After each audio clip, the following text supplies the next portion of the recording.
Bonjour mes élèves, ravi de vous rencontrer. J'espère que vous passerez des moments agréables auprès de vos parents, surtout dans ce mois sacré de Ramadan. Permettez-moi de me présenter. Je me nomme Saïd Farah, professeur de la langue française au collège Imam Ali, Académie régionale Lyoun Sakhir Hamra. Aujourd'hui, nous aurons une évaluation numéro 2. On a déjà fait donc l'évaluation numéro 1. Aujourd'hui, donc, c'est la phase finale après l'étude de la séquence 3, 4, 5 et 6 de la deuxième période. Nous aurons la compréhension de l'écrit, c'est-à-dire la lecture et la langue et communication. Alors, commençons par le texte support.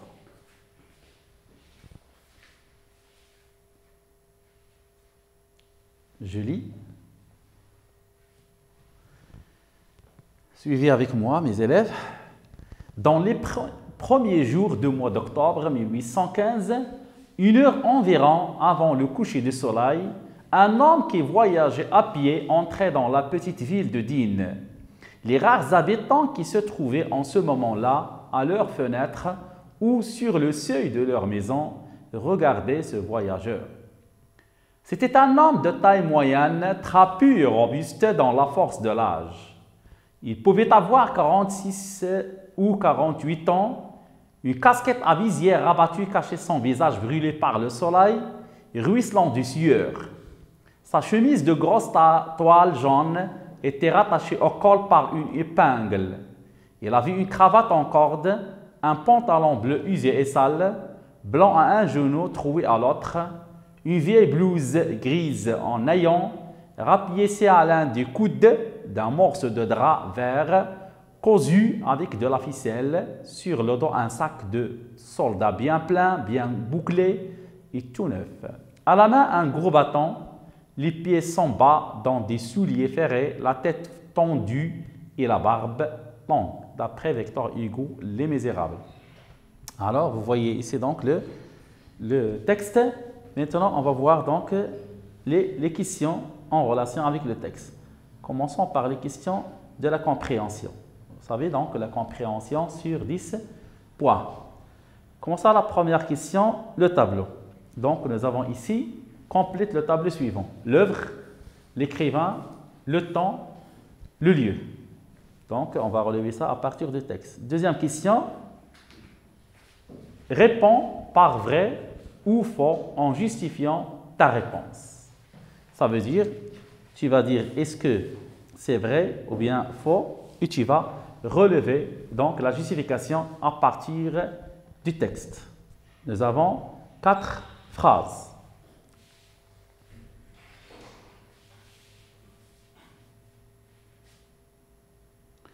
Pour la question numéro 3, relève 2 expressions relatives à l'aspect physique du personnage, ça veut dire le portrait physique du personnage, sa tenue vestimentaire, ça veut dire le portrait vestimentaire, les habits, puis on a son apparence misérable. Donc, qu'est-ce qui nous montre que personne est misérable. Pour la question 4, quel est l'ordre de ces descriptions? L'ordre adopté dans ce texte. 5e, quel est le but de ces descriptions dans le récit? Donc, quel est le but? La visée, si vous voulez, donc, de cette description. Question numéro 6, c'est la dernière. Ce passage contient 2 parties distinctes, ça veut dire différentes, lesquelles? Essayez donc d'expliquer quelles sont les 2 parties qui se trouvent dans ce passage. Passons maintenant aux questions de la langue et de la communication sur 10 points. Première question. Relève à partir du texte 2 adjectifs numéros cardinaux. Ça se trouve dans le texte. 2 compléments de nom et c'est une proposition subordonnée relative. C'est une question en relation avec la langue. Deuxième question, réécris cette phrase en remplaçant le mot femme par homme et chemise par pantalon. Voici la phrase. C'était une vieille femme, douce et gentille, âgée de 70 ans. Elle portait une nouvelle chemise blanche. On va faire donc la transformation. Troisième question. Transforme le complément de nom souligné en un adjectif épithète. Donc, on va découvrir les trois phrases qui contiennent le complément de nom. La première phrase, l'amour de la mer. On va remplacer de la mer par un adjectif épithète. Les vacances de l'été. Donc, le mot souligné, le complément de nom de l'été. Et la dernière phrase, un oiseau de nuit. De nuit, c'est un complément de nom oiseau. Quatrième question. Complète ces deux phrases par les pronoms relatifs simples. Qui, que, ou, dont. On a ici 4 pronoms relatifs simples, mais il y a seulement 2 phrases. Ça veut dire, vous choisissez 2 pronoms relatifs pour compléter les 2 phrases. La première phrase, le voyageur, on a les pointillés, le vide, le blanc, portait un sac plein, était un soldat. La deuxième phrase, le voyageur, tu m'as parlé, était un soldat. Donc, vous cherchez les 2 pronoms relatifs. Cinquième question.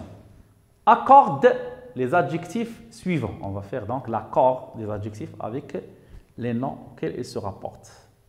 Les villageoises restaient, on a l'adjectif muet, on va la transformer. Devant la beau, on a le mot fille.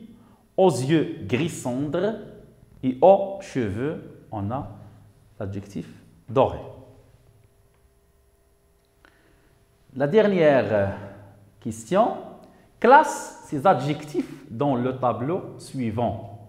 On a serviable, menteur, gentil, sociable, orgueilleux, hypocrite. Où on va classer dans le tableau. Voilà, le tableau contient 2 colonnes. On a les qualités et on a les défauts et on a 6 mots qu'on doit classer dans ce tableau. Donc, je vous laisse le temps de répondre à ces questions de cette évaluation et après, on va passer à la phase de la correction. Bon courage, mes élèves. Alors, mes élèves, passons maintenant à la correction de l'évaluation et on va débuter par la lecture et l'explication du texte support. Julie. Dans les premiers jours du mois d'octobre 1815, 1 heure environ avant le coucher du soleil. Donc, vous voyez ici que le texte commence par 2 indications de temps et de lieu. Donc, on a les premiers jours du mois d'octobre 1815. Ça veut dire si le temps, si le mois d'octobre, donc dans l'année, on a 12 mois, mois avec S. Ce n'est pas moi sans S qui est un pronom personnel. Et 1815, ça veut dire nous sommes au 19e siècle. 1 heure environ, ça veut dire presque approximativement, avant le coucher du soleil. On a le lever du soleil, ça veut dire le matin. Et on a le coucher du soleil, ça veut dire c'est presque le soir. Un homme qui voyageait à pied. Donc un homme, il est indéfini. Pourquoi? Parce qu'on a l'article 1, on ne dit pas l'homme. Un homme anonyme, inconnu, qui voyageait à pied, entrait dans la petite ville de Digne. Donc ici, le lieu, c'est la petite ville nommée Digne. Les rares habitants qui se trouvaient en ce moment-là, ça veut dire qu'il n'y a pas beaucoup d'habitants, mais il y a peu d'habitants, rares, qui se trouvaient en ce moment-là, à cet instant-là. À cet instant, c'est en relation avec l'entrée du voyageur dans la petite ville. À leur fenêtre ou sur le seuil de leur maison. Ça veut dire les habitants étaient en train de se pencher par les fenêtres donc de leur maison ou sur le seuil de leur maison. Le seuil de la maison, c'est l'entrée de la maison. C'est presque 1 mètre donc, devant la maison. Donc les femmes aiment s'asseoir dans le seuil, ou bien au seuil de la maison, ça veut dire devant la maison. Regardez ce voyageur, regardez, donc c'est voir, c'est observer. Il pouvait avoir 46 ou 48 ans. Ici, on n'a pas précisé bien le temps, mais on donne donc une hypothèse. Il pouvait avoir 46 ou 48 ans, une casquette à visière. Une casquette à visière. Donc, il portait une casquette à visière. Visière, ça veut dire c'est la partie qui abrite les yeux, qui cache les yeux. Rabattu. Donc, rabattu, ça veut dire une casquette qui est pliée ou bien abaissée. Pliée ou bien abaissée. Qui cache les yeux, qui abrite les yeux. Cacher son visage brûlé par le soleil. Donc, il porte une casquette. Il met une casquette, pourquoi? Parce qu'il y a le soleil, il fait très chaud. Son visage brûlé par le soleil, ça veut dire il est bronzé, brunir par les rayons du soleil qui est insupportable. Ruisselant de sueur, ça veut dire le visage est plein et recouvert de sueur. La sueur, ça veut dire c'est un liquide qui sort de notre corps. C'est un liquide salé, hein, le goût salé, et odorant, ça veut dire il y a l'odeur, et qui sort de notre corps, surtout au moment où il fait très chaud. Et on parle ici du front. On trouve toujours donc la sueur sur le front quand on fait donc une activité ou bien quand il fait très chaud. Sa chemise de grosse toile jaune. Comment est la chemise? De grosse, ça veut dire elle dépasse la mesure ordinaire, large. Toile jaune. Donc la toile, c'est un tissu comme le nylon, la soie, la laine, le coton. Jaune était rattaché au col par une épingle. Rattaché au col. Rattaché, ça veut dire attaché, lié, si vous voulez donc rattacher une nouvelle fois au col. Voilà, le col de la chemise, ça veut dire c'est la partie qui entoure le cou, s'appelle le col. Il est attaché par une épingle. L'épingle, c'est un outil, si vous voulez, donc pointu, c'est un objet pointu qui sert à attacher le tissu, par exemple. La femme qui met le foulard, elle a besoin d'une épingle pour qu'il puisse attacher donc le tissu. Il avait une cravate en corde, la cravate, on met la cravate avec la chemise, en corde. Ficelle. Un pantalon bleu usé. Usé, ça veut dire détérioré, ça veut dire ancien, ça veut dire donc, si vous voulez, donc, qui est déjà utilisé. Et sale, le contraire de propre. Blanc à un genou, on dit le genou, ça c'est le genou, il est blanc, hein, par l'usage. Troué à l'autre, ça veut dire il y a un trou, on dit le tablier est troué, il y a un trou. Troué à l'autre, ça veut dire l'autre genou. Une vieille blouse grise en naillon. Une vieille, c'est le contraire de neuve ou bien nouvelle. Ça veut dire ancienne, blouse. La blouse, c'est un vêtement qu'on porte par-dessus des vêtements pour protéger les vêtements. Regardons par exemple le mécanicien. Le mécanicien porte une blouse. Ça veut dire sur les vêtements, pour ne pas les salir, pour protéger ses vêtements. Une vieille blouse grise, la couleur en naillon, ça veut dire elle est tout déchiré. Ça veut dire la blouse, il y a des morceaux, des lambeaux qui sont déchirés. Rapiécé à l'un des coudes d'un morceau de drap. Rapiécé, donc recommandé. Ici, ça s'appelle coude. Il y a un morceau de drap. Pourquoi? Parce que donc ici, la partie est déchirée, on prend un morceau de tissu et on essaie de coudre ici pour qu'on ne laisse pas le trou qui est dans le coude. À l'un des coudes d'un morceau de drap. Le drap, ça veut dire c'est un tissu. Par exemple, sur le matelas, on dort, ou bien on dit le lit. Qu'est-ce qu'on trouve? On trouve le drap. Le drap. De drap vert cousu avec de la ficelle. Cousu. Ici, c'est le participe passé du verbe coudre. On dit je couds, tu couds, il coud, nous cousons, vous cousez, ils cousent. Donc ici, le verbe coudre. On dit coudre un pantalon, bien coudre. Donc pour coudre, on a besoin de quoi? Pour coudre avec la main, on a besoin d'une ficelle et ou bien d'un fil et d'une aiguille. d'une aiguille. On dit le couturier ou bien la couturière. On dit la machine à coudre. Donc ici, on a le verbe coudre. De drap vert cousu avec de la ficelle, ça veut dire le fil, ficelle. On dit les lacets des chaussures, ce sont des ficelles. Sur le dos, qu'est-ce qu'il porte sur le dos? Sur le dos, qu'est-ce qu'il y a? Qu'est-ce qu'il a sur le dos? Un sac de soldat bien plein. Le sac est plein, le contraire de vide. Bien bouclé, ça veut dire bien fermé. On a des boucles. Le cartable a des boucles. On dit boucler la ceinture du pantalon, par exemple. Bouclé et tout neuf. Il est encore neuf. À la main, qu'est-ce qu'il prend à la main? Un gros bâton. Il y a un bâton, un gros bâton. Peut-être il s'appuie sur le bâton. Les pieds sont bas. Ça veut dire qu'il n'y a pas des bas. Bas, c'est comme, si vous voulez, donc des chaussettes. Ça veut dire qui recouvre le pied et recouvre donc même la jambe, les jambes, comme des chaussures. Les chaussettes sont transparents, ils sont donc légères, si vous voulez.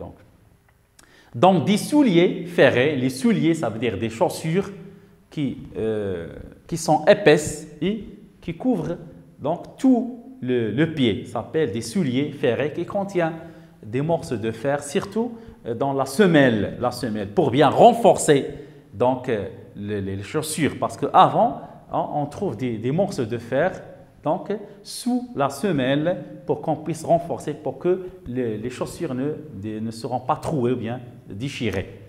La tête tendue, la tête, ici on parle des cheveux.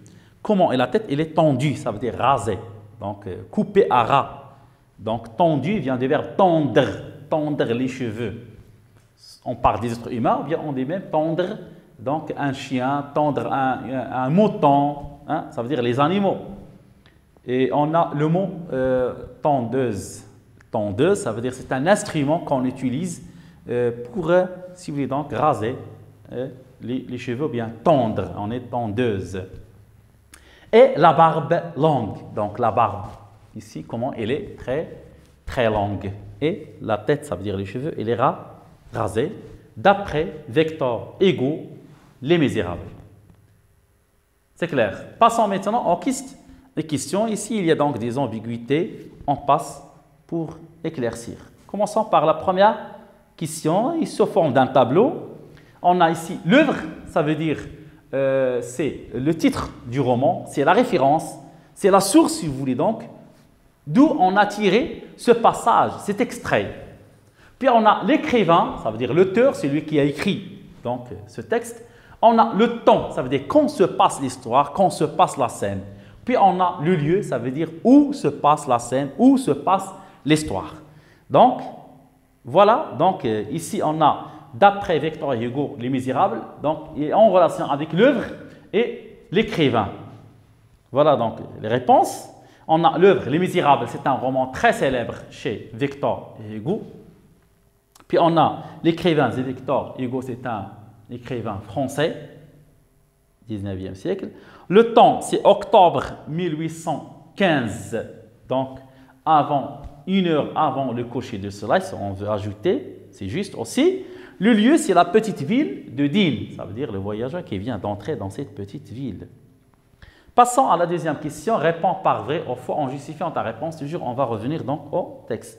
Commençons par la première phrase. Le voyageur était sur sa belle voiture au moment où le voyageur est entré dans la ville. Est-ce qu'il a utilisé un moyen de transport, voiture, ou bien moto, ou bien bicyclette, ou bien cheval, ou bien... Donc, on va voir à travers le texte. Un homme qui voyageait à pied entrait dans la petite ville de Digne. Ça veut dire il marche. Il n'utilise aucun moyen de transport. Donc, la réponse est faux. Un homme qui voyageait à pied. Pas de moyen de transport. Passons aux deuxième phrase maintenant. Les habitants étaient en train de se promener quand le voyageur est apparu. Au moment où le voyageur est entré dans la petite ville de Digne. Que font les habitants de cette petite ville? Est-ce qu'ils sont en train de se promener, de se balader? On va voir à travers le texte. Donc, le fragment tiré du texte, c'est les rares habitants qui se trouvaient en ce moment-là à leur fenêtre ou sur le seuil de leur maison. Ça veut dire qu'elle était soit dans les fenêtres en train de se pencher, soit devant donc, la porte de la maison en train de regarder ce voyageur qui vient d'entrer. Donc la réponse est fort. Les habitants se trouvaient à leur fenêtre ou sur le seuil de leur maison. Troisième phrase, la signe se passe la nuit. Est-ce que la signe se passe la nuit? On va revenir au texte. Dans les premiers jours du mois d'octobre 1815, 1 heure environ avant le coucher du soleil. Donc ce n'est pas la nuit, il est encore jour. Donc la réponse est fort. 1 heure avant le coucher du soleil, ça veut dire il y a encore le jour. Quatrième phrase, la blouse du voyageur était usée et déchirée. Donc, comment est la blouse? Donc, un pantalon bleu usé et sale, blanc à un genou, blanc par l'usage, troué, donc il y a un trou dans la partie du genou à l'autre du pantalon, une vieille blouse grise, vieille, voilà, donc l'adjectif vieille, blouse grise en ayant, ça veut dire il est tout déchiré, sous forme des morceaux, des lambeaux. Rapiécé à l'un du coude, rapiécé, ça veut dire il est donc coudre, hein? Donc il y a une partie, il y a un trou, on essaie donc de recommander à l'un du coude d'un morceau de drap vert cousu avec de la ficelle.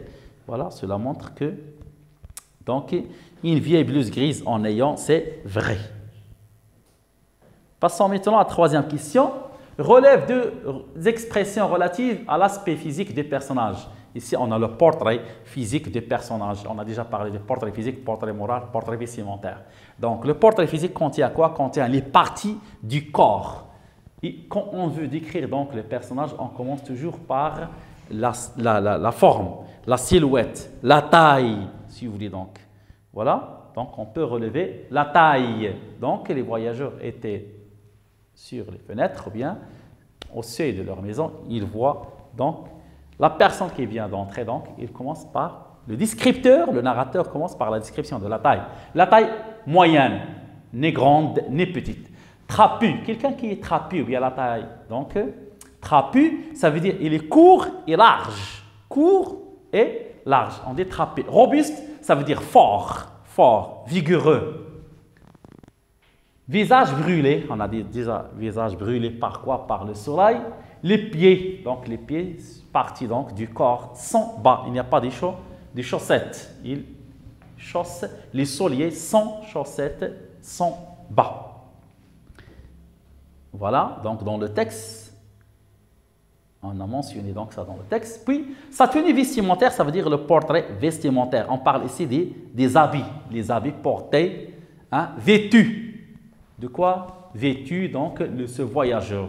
On a dit une casquette à visière, une chemise de toile jaune, une cravate et un pantalon troué. Donc, voilà. Puis, on a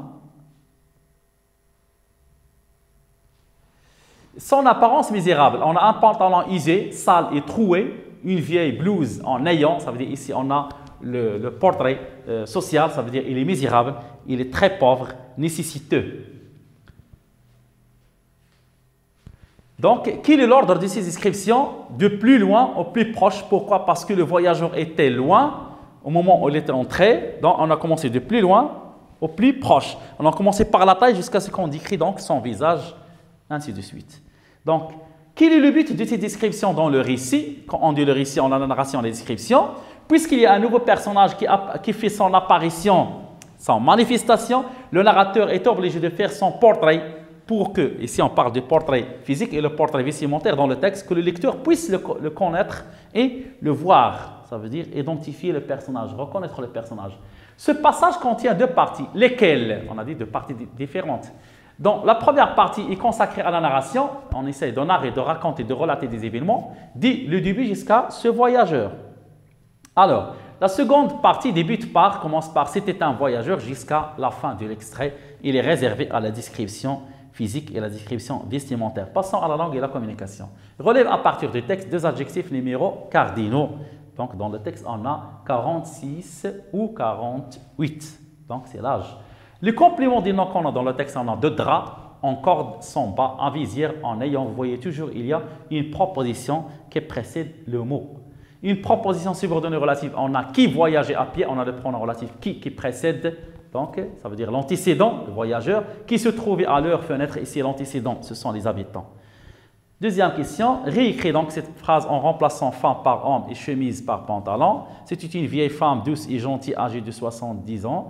Il portait une nouvelle chemise blanche. Qu'est-ce qu'on va donc en réponse? C'était un vieil homme. Ici, on n'a pas utilisé vieux. Pourquoi? Parce qu'on a deux voyelles. Donc, vieil homme, doux avec X, gentil, âgé de 70 ans. Il portait un nouveau à la place de nouvelle, pantalon blanc à la place de blanche. Passons maintenant à la troisième question. Transforme le complément de nom souligné en adjectif épithète. Donc, on a trois phrases ici.